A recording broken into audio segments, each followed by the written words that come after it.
Hey guys, welcome to episode 4 of the I5 Sports Ride. Mitch, how's it going? Good. How are you? Doing all Is right. this four? Or is it five? It's 4. Is it four? It's Oh man, 4. I Five, I don't five, even five will be our 1 month anniversary. I don't even know what day it is. Honestly, Yeah. the only reason I know it's Tuesday is because we're doing our podcast, Should we which then throw? comes out on Wednesday. True. Should we throw like something special for our 1 month anniversary? I feel it. I think we should. Like high schoolers in a relationship, like do some like sappy Yep. post. Yep. And make like cardboard signs for each other that we're gonna hold up in the main hall of the school. Yeah, and like yeah, I can't believe I did that stuff like back then, but crazy. All right, Mitch, tell us about our new segment we're gonna start doing. Yeah, so a lot of times we just kind of converse and talk about things that have happened throughout the week at the beginning of our podcast anyways. So we actually came up with a name for it, and it's going to be our weekly on ramp, because whenever you take your commute on the freeway, the only way to get onto the freeway is to take that on ramp. So we're going to kind of veer into that on ramp and start to get onto the freeway, not quite to our topic, but we're going to talk about some things that have happened this week in the Hmm. sports. A So, nice little merge. yeah, welcome to your weekly on ramp. All right, so first, Dak Prescott, he's asking for $45 million a year. Yeah, that's ludicrous. Like, that's unreal. $45 million for a quarterback that hasn't really proven a whole lot Mm-hmm. when it And comes down to it. how much is Russ getting paid? 32, somewhere around there. I It's think a little more than that, or was it only 32? it might have been. Let me pull this up real quick. Yeah, no, I think it's like around 32. Okay. But I mean, still, to be asking for more than Russell Wilson in general, and I know we had our big long conversation last week about him, blah blah blah. Mm-hmm. But in no way, shape, or form do I not say that he's a phenomenal quarterback. He's great. Mm-hmm. I personally think he's a little bit overpaid, but Mm-hmm. also that's the little bit of like person in me that wants everybody to have really small contracts and take one for the team so we can get a lot of stars and everything. But to ask for more Mm-hmm. than the top quarter, I mean, like, isn't this a record-breaking deal for quarterbacks in general? Yeah, for positions in general, like any player. That's, oh my goodness. Yeah, No, and that's, I get the fact that he's wanting this much because he's been so underpaid. Because remember, he was a 4th round pick, right. so he's been Right. so underpaid. I think part of him is kind of like wanting to make up for that, but also like it just doesn't seem like the Cowboys believe in him. Because if they did, I think they'd pay him. Because we Right. don't. I mean, they would have paid him because he's on franchise tag right now, right? Yeah, they tagged him for 31 mil. So he's already gonna make 31 mil this year. Right. Wouldn't, like, I I really don't know. I mean, I think it's crazy. Maybe he's going to prove us something this Mhm. year if we get to NFL, that he's like, I know I'm breaking out, so give me the money now. But Yeah. I would have thought that. Can you extend off of a rookie contract? So you get a option after your 3rd year, You get an gotcha. or maybe that's for 1st or 2nd round picks. I don't know. It's different when it. So I don't know what his rookie contract was exactly, but I know it wasn't that much, and I don't know if they get an option. I know 1st round picks do. I think they get 4 years, and teams have up until that 4th year to get to accept the fifth year team option. So, but I don't know Okay. if Dak got that since he was a 4th round pick. Right. That makes sense. And for the record, 35 million. He's averaging 35. That's Russ. Okay. Russell's averaging 35 a year. Okay. Yeah. So $10 million more than Russell Wilson. Sorry, buddy. I don't. Yeah. You gotta prove it in crunch time in the playoffs with a Super Bowl ring, something like that. Yeah. Yeah. I don't know. Yeah. All right. Moving on. So college football players can begin workouts June 1st. So, coaches cannot be involved in this. It's based on the players, what they want to do. They have to put it together themselves, and they got to follow all the local guidelines, social distancing, whatever. But is this going to lead to a season being played? I think it is. I think the NCAA sees just too much of a revenue loss if they don't go with it. Football by far is their biggest revenue maker. I know they came up with, they've had the thing for years about like the NCAA football game and players getting compensated and all that stuff. And I believe they just passed something not too long ago that players are going to start getting compensated for things. I can't remember exactly, but I just think that even if there's not fans in attendance, they'll want to play and do like a pay-per-view kind of thing. Hmm. Like you'll have to subscribe or you'll have to pay in for the membership into the Husky or the Pac-12 network is going to go not bundled in a package. They're going to go with like a subscription kind of thing. I don't know. Okay. Yeah. I just see it happening. I just don't see. Definitely don't see fans being inside the stadiums at all. Right. With how like long all this stuff is taking, I think it's so important for the season to be played just because of how much money football makes. Right. Even if there aren't fans in the stadium, because with TV contracts, sponsorships, so a season needs to be played because we're already seeing a lot of programs cut from smaller schools. Like I'm seeing a lot of baseball schools schools cut their baseball programs. That's kind of sad. I'm seeing a lot of kids having to enter transfer portal when like they like literally just committed to the school and like were in their first year. That sucks. So a lot of these schools rely on their football teams to make the majority of the money. So Definitely. I think they need to have the season no matter like they need to. And one thing that concerns me, I saw the Michigan AD or Michigan president said that they're not going to have sporting events unless students are back on campus. I think I saw that too. Yeah, that one's. I get it. I get it both ways. It'll just be interesting to see how everything plays out, I guess. Yeah. Which I don't. Yeah. Like, cause that president has to realize that he's in the minority in that. Definitely. With that decision, because a lot of people came out and said, "Oh, it's okay. We'll have sports," and even if kids aren't back on campus, but. I'm thinking, I don't know. I'm hoping that kids can't be on campus back in fall because obviously I want to go back to classes. Right. So, yeah, I don't know. Yeah, it'll be interesting. Yeah, because time will tell. All right. Also, the NHL today approved a 24-team playoff format. And that's up from 16, correct? 16. Yep. So they're gonna cancel. They're canceling the rest of the season. Mm-hmm. If Regular season's done. Yep. If they get to return, and they're gonna extend it, so that's gonna be another 8 teams. Ooh, interesting. So they're gonna give those. I guess those right on the fringe teams right now looking for the playoff hunt. Yeah. They're giving them their chance basically. Basically, yeah. And it's like I don't know the exact format yet. I don't know how like if some teams are gonna get buys or like. They're gonna be best of 3. I don't know that yet. Right. I don't know what the best format for that would be.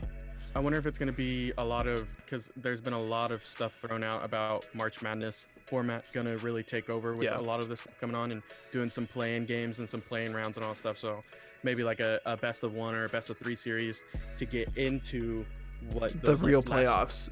Those like last 2 or 3 final spots for each side. Yeah, because I don't think it'd be fair for like the top seeded teams to have to play in like a 1-game playoff at all. Correct. I agree. Because like anything can anything can happen in 1 game. You can have one bad game and they're out.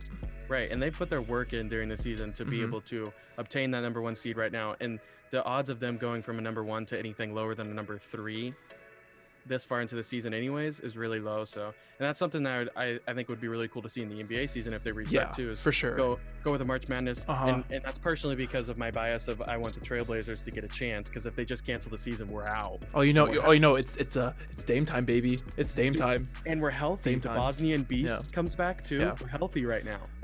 Yeah, that'd be sick. I saw they were talking about just a 16-team playoff format where they aren't split into the conferences. I don't know if you saw that. I saw they them too. everyone. Yeah. Yeah. That'd be fun though. Like both these sound great to me. Like I'm so hyped if these actually like go through. Yeah. I think it would be cool. And then for the NHL, they're gonna have two host cities. They're not gonna be traveling. That makes sense. That's a good call too. I think that's a really good call. Yeah, I think that makes it easier for, I don't know, who would approve that? Like what's in between them now from that happening? Because the owners approved it and the players approved it. What, it's just down to states now to allow it?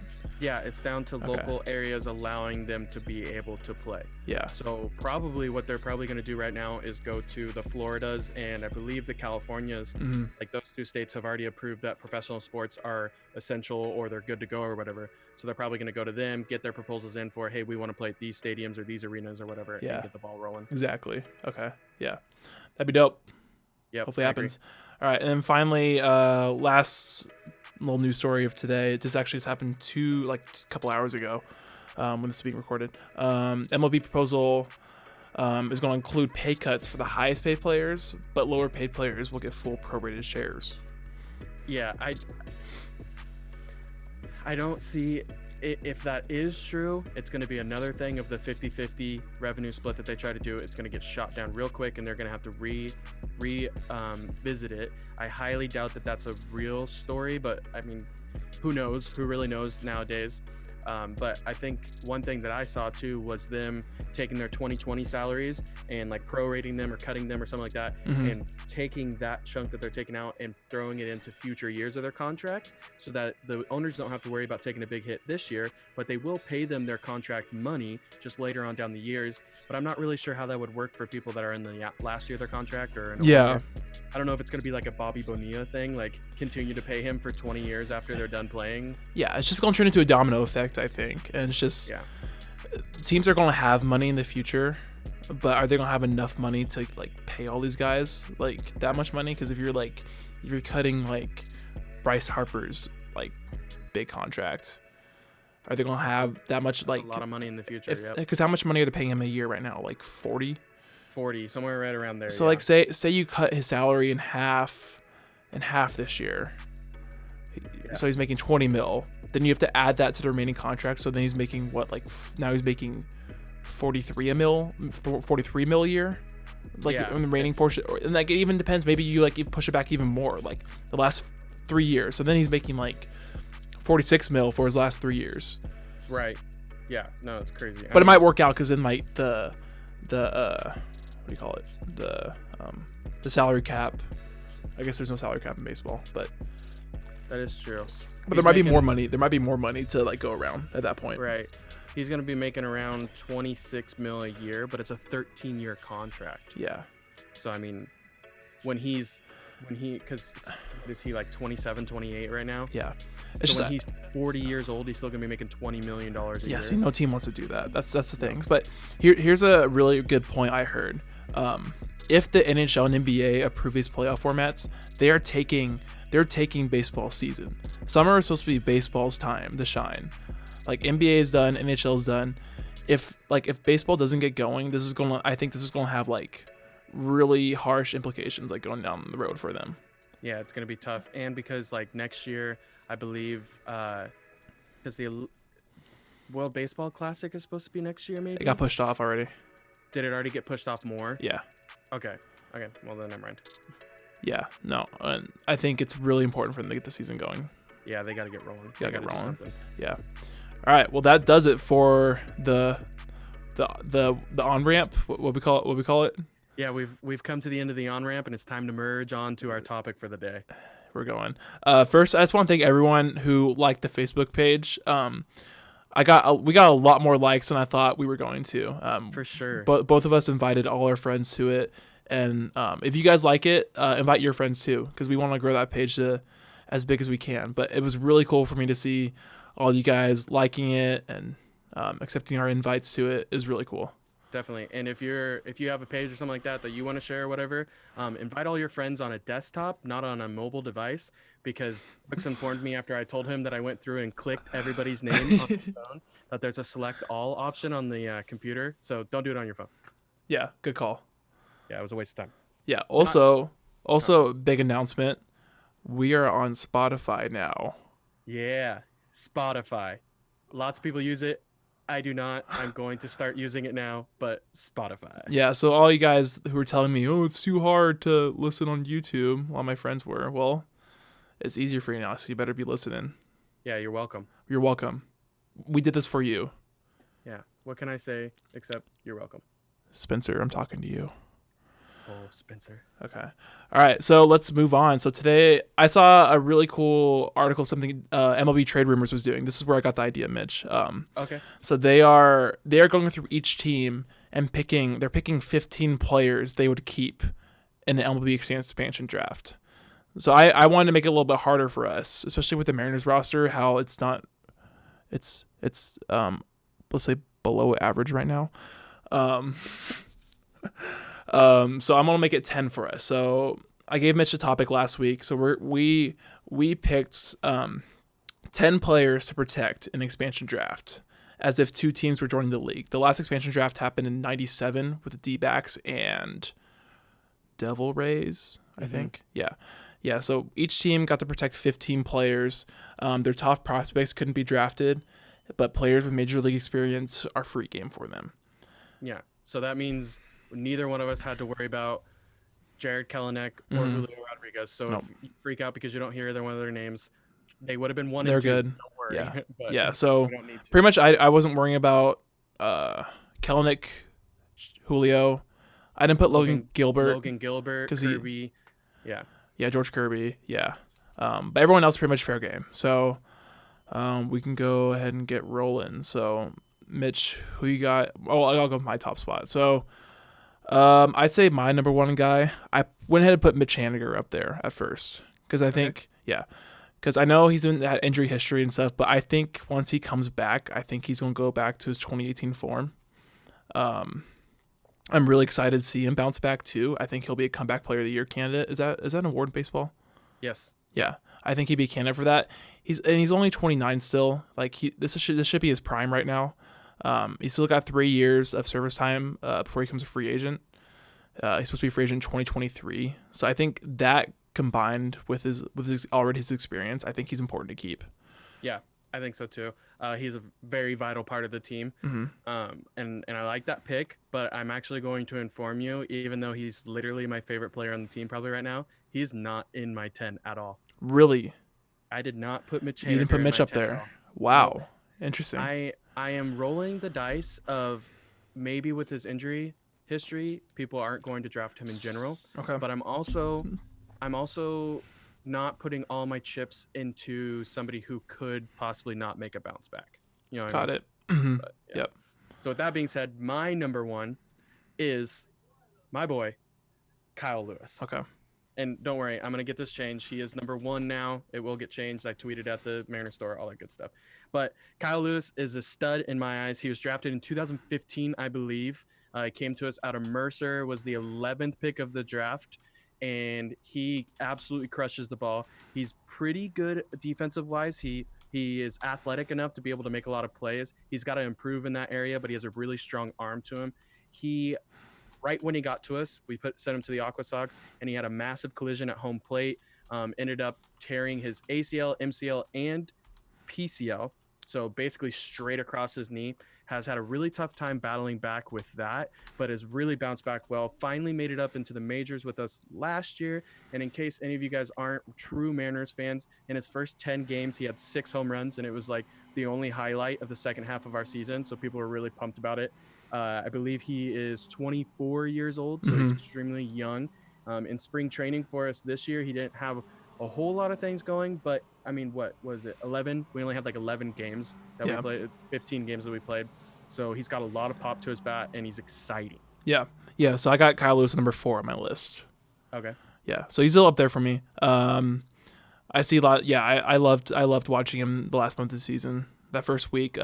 Team started to figure him out a little bit, but I'm not worried. He'll adjust easily. Just like looking at like his last year minor league and then what he did in college too. That's just like he's just a pure hitter, and I think he can figure it out. Yeah, and he's got a short, sweet swing. It's not a big, long, loopy one that gets lucky on fastballs, so he can get to anything. So it'll be really cool to watch him. Yeah. So okay, number 2, I got Marco Gonzalez. Okay. I think same thing with Mitch Haniger. He's got experience. We signed him to a very team-friendly contract, which I think teams would want, honestly, especially because like you and I talk about him all the time. In the future, he's gonna be the perfect like number 4, number 5 guy. Yep, I agree. Like he's team friendly. He's solid. Like last year he had a 3.99 ERA and pitched over 200 innings. That's exactly what you want in an end of rotation guy. Yeah, he's gonna be like a franchise Mike Leake for us. I mean, Mike Leake was solid, but we knew he was only here for a year or two. And he's going to be solid for us the whole. It's going to be like a Jamie Moyer kind of situation. Yeah. Local kid, like I like him a lot. He's on a free agent until 2025 since we signed him to that deal. So I think teams would want him, especially the expansion team coming. They want a guy who can just eat innings for them. So that's why I have Marco number 2. Yeah, that's a good call. My number 2 is going to be Evan White. He's first baseman. I'm super pumped about him. We drafted him out of Kentucky. He is an athletic specimen. He reminds me a lot of myself at first base, just quick as a cat and with a glove of gold, Mm-hmm. but like actually athletic and actually good at the position. And he's got a lot of speed to him, which is really cool to see out of the first base position. And he hits for contact really, really well. But he has been training on and working on trying to get more power into his game. And you actually see that with last year. He had 18 home runs in Arkansas, which is actually pretty impressive because it's a really tough hitters park in Mm-hmm. Arkansas. Yeah. It's really tough to get the ball out of the park, and you'll see that number with Kyle Lewis and all them that went through it, and they talk about it all the time. So it's really impressive. But I mean, he had a 293 average while he was there, and he had, let's see, where's the strikeouts? He only had his strikeout numbers are a little bit high. He had 92 strikeouts, which I would like to see those come down. But I mean, I'm just really pumped about this guy, and he's like the poster boy kind of child. Like, we're gonna put his face and his smile and his like combed over hair just everywhere. Like, we signed him to a major league contract before he even had any experience, which I'm totally cool with, because in the long run, if he works out, it's a really great contract for us. Mm-hmm. And like, we literally posted pictures everywhere of him just smiling and signing. Like, he's gonna be our billboard guy eventually. For sure, yeah, that actually works out because Evan White is actually my number 3 on my list. Pretty much Look the at same reasons you said. He's got loads of potential. He's an athletic first baseman, and like for sure, future Gold Glove. And I feel like even down the future, if we wanted to, we could move him to like a right field or a left field, and he could shine out there too. Just because he's so athletic, and he's not the exact like power guy you would want in first base. So that might work eventually. And like if we down the road we sign a big bat to play first base. Right. We could easily convert him to somewhere else, but he is a lefty, so it'd have to be in the outfield. It can't be like third base or anything. Correct. Yeah. Yeah, definitely. So that's kind of cool. I like being close to each other. So my number 3 is actually Justice Sheffield. Okay. Justice Sheffield. Lot of bright spots that he was able to bring towards the end of the year for us last year. He came up in the call up also, but he was also with us. He came to us through the James Paxton trade, which I was totally cool with. Paxton had a huge history of injuries, and it showed when he was with the Yankees. We now got a young gun. Let's see, Sheffield is also 24 years old. In spring training this year, he doesn't have a super high-powered four-seam fastball, and that was kind of his knock because people could jump over it. In spring training this year, they said that he debuted a new two-seam sinking fastball that had just as much speed but has tons of movement to it. So if you're not throwing it by people, if you have movement to it, it becomes a swing and miss pitch, which is awesome. He's got really, really good slider, which is a swing and miss pitch also. And that helps because he lives down a lot. And T-Mobile Park, opposed to Arkansas, is very prone to home runs. And it can definitely fly out of the park, especially with the roof open. So it's nice that he lives low so that we can try and stay away from the long ball, because that's always been our Achilles heel. Yep. Yeah, I have Sheffield high on my list too. I got him at number 5. Okay. Yep. Really liked what I saw in his last month with the team. His three of his five last starts went at least 5 innings with 1 or less earned runs. Yes. So I really liked what he was showing in the end. He struggled in the beginning a little bit, but I think it's just like nerves. You're at a new place. You getting your feet wet a little bit. Still really young. He doesn't even have a year of service time yet.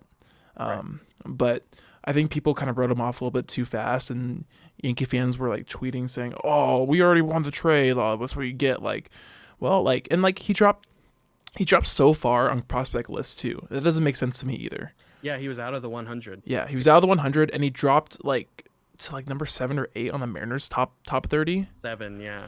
Yeah, so that's Yeah, really. I mean, in spring training for us this year, he had a 2.25 ERA, and had only allowed, where is it? He only allowed 2 earned runs, and one of them was a home run. Like, Yeah, because he was going to be our number 5 guy this year, probably. yes, I agree.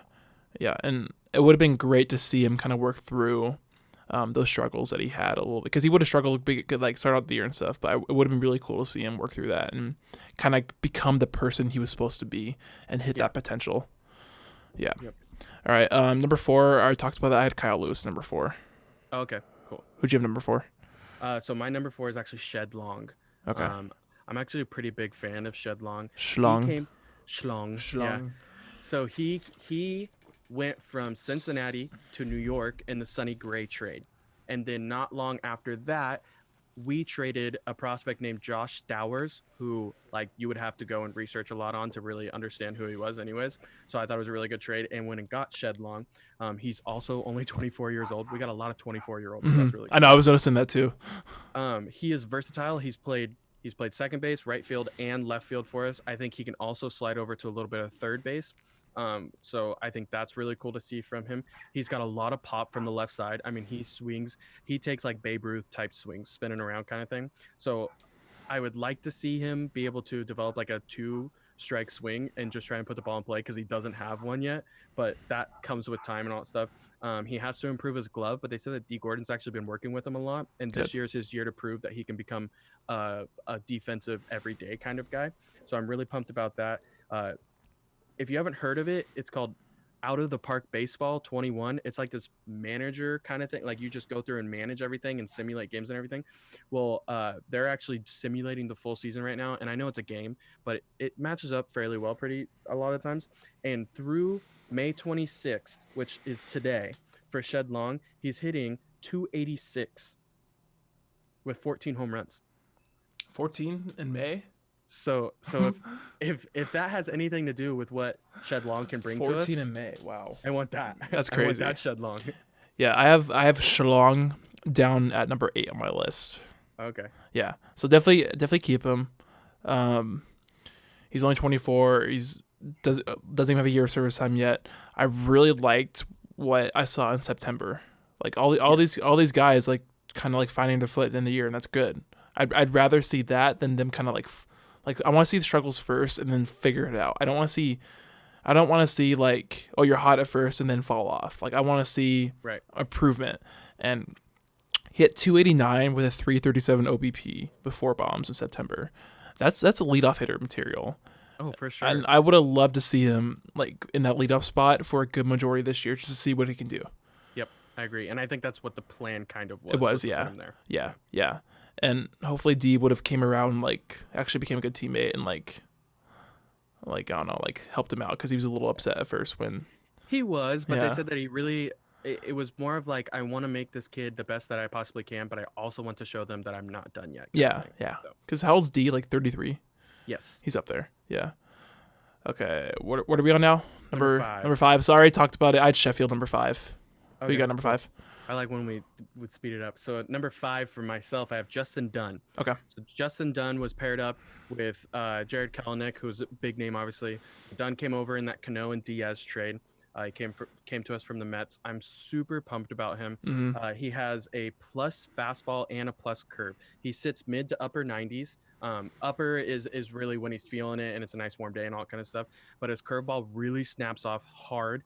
He has a solid curve or a solid slider. They call it above average. So that's really nice to have an above average third pitch. And his changeup needs a lot of work, but that develops over time. Like he'll be fine with a 3-pitch arsenal before he develops it and all that stuff. He has to build up his stamina. He came out of Boston College as a relief pitcher, so he's still working on developing into a starting pitcher. But also with that experience, he could go back into the bullpen if we have 5 guys that are above him, which is great to have that kind of versatility. He has a lot of upside, and I think that, let's see, in spring training, he had a 2.7 for us, which you always take spring training with a grain of salt because you never know what hitters they're seeing, if they're seeing the real dudes or if they're not. But I really liked him last year when he came up in the call-up and he was getting the what did they call it? The starter? Yeah, the opener. The opener. There we go. That's what we called it. The opener. And so I really liked what I saw. He also had a 2.7 when he came up with us in the big leagues last year. So I really like what I'm seeing from him. Yeah, me too. That works out because I have him number 6. Right there. Yep. So yeah, like I said, 2.7 ERA. He only pitched 6.2 innings. He did have 9 walks though. And I remember I think both. I don't know if you were out there for this game, but his first start he had like 5 walks in the first inning. Yeah, he didn't make it out. Yeah. So like he got that first game jitters out of the way. And what I really liked about it is that like I think he had like an Instagram post where he kind of like joked at it a little bit. Yeah. Yeah, I mean, he seems like a guy that's going he's to like a be able good to kid. bounce back from things. Absolutely, yeah. And like after like he wasn't getting hit hard. That's what I liked. Like he can fix that control, because I think a lot of it was just nerves. Yeah. Because I don't think he's ever really had a control issue. Right. His walks are what killed him Yep. because he didn't have a whole lot of solid contact hit off Yep. of him. Yep. Yeah. All right, number 7 on our list. Or no, you still need to go 6. You still need to go Right. 6. Yep. My number 6 is Malik Smith. I know Okay. that I knew I was gonna get that reaction from you. I love Malik Smith. He's 27 years old, so he's a little bit older than the guys that I've been keeping, but I think he's something that we can continue to work on. When he was so he came to us in the Zanino trade, and he came to us from the Rays. With the Rays, he hit 270 in 2017 and 296 in 2018. He had 40 stolen bases in 2018. Last year, he led the league with 46 stolen bases. I love the speed to him. He hit a 227 for us last year. He had an abysmal first half of the season, which resulted in him actually getting sent down, figuring his things out, and coming back up, which reminded us all Zanino. But he also had was it dislocate? He pinched something or something. He had an elbow injury in spring training, whatever it was. And he missed all of spring training. So he didn't get spring training at all. So when he came in at the start of the season, it was his first game of the year, while it was everybody else's like 50th game of the year. And they were hitting their stride. And I think he tried to push too much and tried to come back as well and all stuff. I mean, he made errors in the outfield that he's never made in his life. Like, he's a Gold Glove contender in center field normally. And it was just really weird to see. He got sent down second half of the season. He turned it on. He was making plays in center field. That's unreal. Once again, I'm going to touch on it, even though it's not great. But the simulation for him this year, he has a 335 batting average. That is high as can be, and I highly see that happening. But he already has 28 stolen bases by May 26th. Yeah, with sheds, 14 bombs in mid-May, and that I'm not really starting to believe this simulation. Dude, you tone it down just a little bit, take it with a grain of salt, and it makes me go, yeah. It gives you hope. It gives us hope. I really like him. I think that he's somebody that can hold down center field for us and just be fast and be somebody who has pop but doesn't get too greedy with it. I think his biggest thing is he's just a easygoing, low-key presence in the locker room too. That would be veteran presence. Yeah, see, he was one of my guys like I was debating at like 9 or 10, but he didn't make my list. Okay.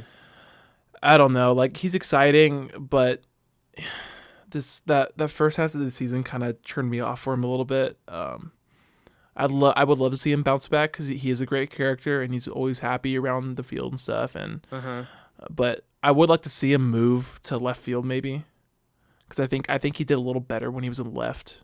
I think so too, but I think he's our center fielder. Like, I truly believe it. Like, I think that what I saw from him, like our future center fielder, like the future. Well, no, Okay. We're just holding it down until Kelvin comes. Okay. We're just no. Because like he could be a good like fourth outfielder coming off the bench. Like, I'm not disregarding like Malix's talent. Like, he's definitely got talent there, and like we saw that in his year with Tampa Bay 2 years ago. Yeah. Yep. So he could easily be on my list, but he just didn't make the cut. Right. I agree. Yep. All right, number 7. That was your number 6, right? Yeah, that was my number 6. Okay. I have J.P. Crawford at number 7. I think we definitely need to keep him. I think he's the shortstop of the future for now. I didn't really like what I saw at the end of the year. There he is. So in June he hit 338, and I think in May he hit like 297. Yeah. But then every month after June he hit 200. Yeah, he just July, August, September did not perform well.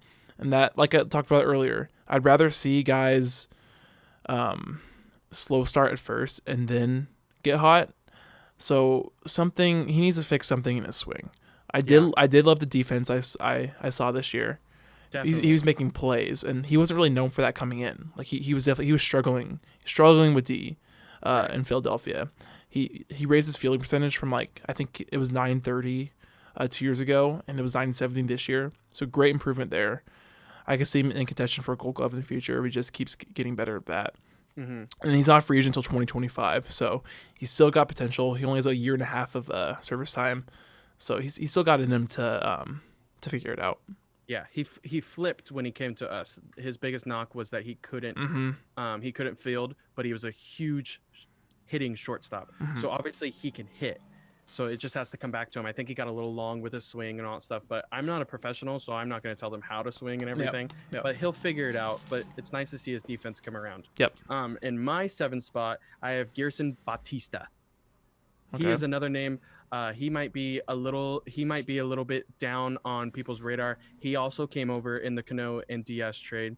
He was kind of like the throw-in, but he reminds me of Edwin Diaz like to a T. He's got an extremely hot fastball. It gets up there into the triple digits. He's got a really good slider that he snaps off, and he is only, he's 25 years old, which is awesome, but they say that he is way farther along right now at 25 years old, or kind of in his process, than Diaz was. When Diaz first originally started, he didn't have anything but a fastball, and he had a lot of control problems. Batista has control problems, but he also has his slider with him, and his control problems aren't as big. So obviously, if we could do it with Diaz, I think we can do it with Batista, and I think we can mold him into kind of like the closer of the future kind of thing. And I just like fireballers. I want to see the triple digits flash up. That's what you need. That's what you need nowadays in your bullpen too. You got to. Yeah. He's not on my list. I didn't really consider him just because he's a bullpen arm. Because I think bullpen arms are pretty replaceable in the end of things, and like down the road we're going to be wanting to sign veteran relievers. He also like had some injury issues too. I think, did he have Tommy John a couple years ago? I don't think was he a had shoulder. Tommy John, It was a shoulder. But I think he had like labrum or something like that. Okay. And that comes with people who throw hard. Yeah, so that concerns me. If he can he get through a whole season in the future? I don't know. I could see that. Yeah. Number 8 on my list, I had Schlong, and I already talked about him. Okay, yeah, that makes sense. So then my number 8, and I totally see what you're saying with the bullpen thing, but I also think that it's going to be important for us to build up our bullpen because we have so many prospects that are going to be the field people that we don't really have to worry about them. Hopefully, if they pan out how we think, and I think that some of our best years were driven by our bullpens, and so I'm really excited about that. Number 8, I have Nestor Cortez. So we picked him up from the New York Yankees. Jerry Dipoto was super high on him right when we got him. He is a lefty that can be both a bullpen and a starting arm. So I love that versatility too. He is deceptive. They compare him to Jamie Moyer, hides the ball really well when he's coming out, so the batter picks it up really late. And he has a lot of really good stuff and really good movement. Doesn't throw a lot by people, which is okay. We saw that it worked for Jamie and it worked in Seattle, so that's really awesome. But one of my biggest things that I really like about him is we traded him for international money. Like, we didn't even trade for a player. Like, it was just money for a year of signing an international player. So I'm really pumped about that. But I think he's going to be really attractive to a lot of other managers, so we want to make sure that we tag him kind of thing. Yeah, he's not on my list, but you make some good points there. I didn't really think about him, but he's also a lefty too, you said, right? Yeah, I like lefties. Yeah, I like that. I like lefties too. Yeah. All right. Number 9, I got Tom Murphy. Okay. I threw Tom Murphy on there. He's 29. I think he's in probably the best years he's going to have. He only has 2 years of service time too, and he's not free agent until 2024. He was great last season. I could see him being a catcher on this roster for a while, or even if we wanted to trade him like we did with Omar, I think we could do that too once Cal Raleigh gets up here. But he's going to be that good veteran catcher to back up whoever our future catcher is. So I think Tom Murphy would be a valuable piece that teams would want. I think he's easily like top half of the starting catchers in the league too. So I like Tom Murphy in my number 9 spot. Yeah, I like Tom a lot. My fingers are crossed that he continues to do what he did this year. I don't want to see another one-year wonder. Yeah. In Seattle, it just kills me. Yeah. But, I don't have him on my list, but he definitely was somebody who I was considering. But I think it was a little bit of the age and a little bit of, like you said, he would be a really good veteran backup catcher for us. I just didn't want to use one of my picks for a backup catcher. Yeah. Because I really hope that Cal Raleigh turns out to be what we think is going to be. Yep. With my 9, I have Johan Ramirez, another guy that Jerry is super high on, and I trust Jerry fairly well.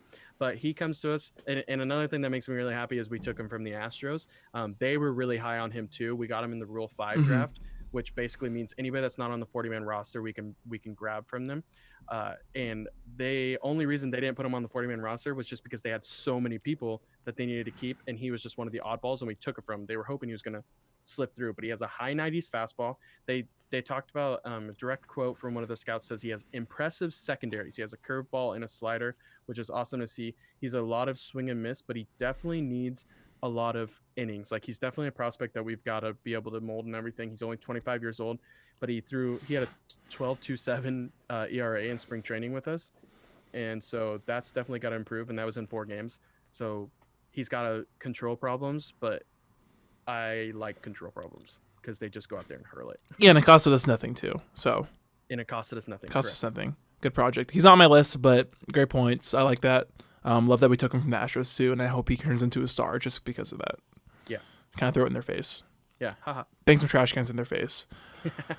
All right, number 10, I got Jake Fraley. Still really young. He literally killed every level of minor league until he got to the majors. So that worries me a little bit, but because that also like gets me excited because I think he knows how to hit, obviously. But Right. he only hit 160 in 41 plate appearances until he got hurt. But still, he's not a free agent until 2026. I think if he figures it out, he can be a really good outfielder coming off the bench. Yeah. Yeah. But for some reason, I don't know. I'm just not a huge fan of Jake Fraley. We I both just know that we both know the reason. we both know the reason, but We can't. We won't talk about that. Yeah. but and I just don't think he's gonna pan out. But once again, like we said multiple times, I hope he proves me wrong because it would be awesome to have another outfielder that's just gonna be a stud out there. I do like the flow. It's nice to have some kind of flow in the outfield again. But for my 10 spot, and I really like this guy, I put Tim Lopes. I think that this dude is a utility stud. I really like. It's been a resonating theme with basically a lot of my people. I just like utility. I like people who can play multiple positions. I also like people who are good enough to have just one position. But I think that moving on forward in our future, with especially a lot of those prospects that are untouchable and we didn't have to worry about, I think having utility is going to be huge. Tim Lopes, I think, really almost played every single position for us, whether it was with AAA or with the Mariners. He can play pretty much everywhere other than catcher. He hit 270 for us when he came up, and that was in 41 games. So that's a good little sample size. He tore it up in AAA. Like we saw him when we went with a group of our friends. I think we actually saw him like 2 days before he got called up. So that was really exciting to see. But he's got speed. He's a hustler. He's a really good contact hitter. And I compare him to like a Willie Bloomquist or a Macklemore kind of thing.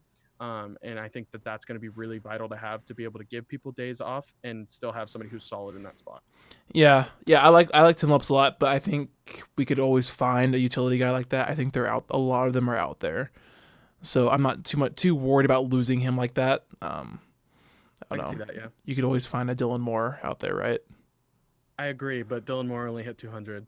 Tim Lopes But hit he was. 270. But if he had, I did the math. If he had like regular at bats, he would have hit over 20 bombs. So That is pretty nice. it's tanks. And once again, in this very, very accurate simulation, he hit 302 for us so far. Tim Lopes. Yeah. Nice. With Yeah. So zero, if you. zero dingers. So other guys I was considering for like my number 9, 10 spot was Malix. Obviously, it pained me not to put Malix on there. I was jumping back and forth between him and Fraley, but I went with Fraley just because he was younger. I was considering Kikuchi too. I considered that too, but I don't know, man. Yeah, I don't see it. I definitely see a scenario where he figures it out, but his contract is so much. If a team wanted to pick him up and get rid of that contract, And to me, like I just don't see the like, oh, he had to struggle and like this drive to return to his greatness that he had over in Japan. yeah, Like Ichiro, he came over, he still to this day goes with his same routine. Like he does yoga in the morning, he gets in the batting cage, he still takes BP with the team if you go and watch before the game, all that stuff. Like it's crazy. Kikuchi to me just seems too whatever. I didn't have a great outing. Yeah, I was seeing some things where he was really working the off season though, so I was loving to see that. That's good. And he's got stuff, man. His curveball's nasty. Yeah, I He's I got hope stuff. and I pray. Yeah, It'll be awesome. same. And then one more I was considering. You're gonna hate me for this, but I was considering Vogie on my list. I considered Vogie for my we will trade him for a washer and dryer list. Like I can't stand him. He that's a different topic for a different day, but I think not a fan. in this era of baseball, you need people who can hit bombs and hit tanks. Like So- once every 1,000 at bats. But Yeah, whatever. We'll agree to disagree on that one. You just gotta get a Vogie jersey put in your background now. No, not at all. I'm gonna get you one. I'll hang it out the window. All right, guys. Well, that's about all the time we got today. Let us know if we were missing anyone on our list, Yeah, for sure. and I'll make sure to throw up our list on the YouTube video for this podcast, and so you guys can check them out too. Yeah. Anything else? I don't think so. Just make sure to continue to listen to us. Like you said, we appreciate all the likes and everything on Facebook. We're trying to get out there in as many different platforms as we can. Go listen to Spotify. I'm going to hop on there and figure out how to use that because I'm usually an Apple Music guy. But I'm going to figure out Spotify now. Yep. Follow us Instagram at Fi Sports Ride, Twitter at Fi Sports Ride, like our Facebook page. Follow us on Spotify now, and we'll keep you guys up to date on everything going on and stay up to date when every episode comes out. So, Sure. You want to sign us off, Mitch? I'll sign us off. Well, folks, we want to thank you for taking this exit with us on the I5 Sports Ride, and we're going to see you next week. Bye, guys. Take care.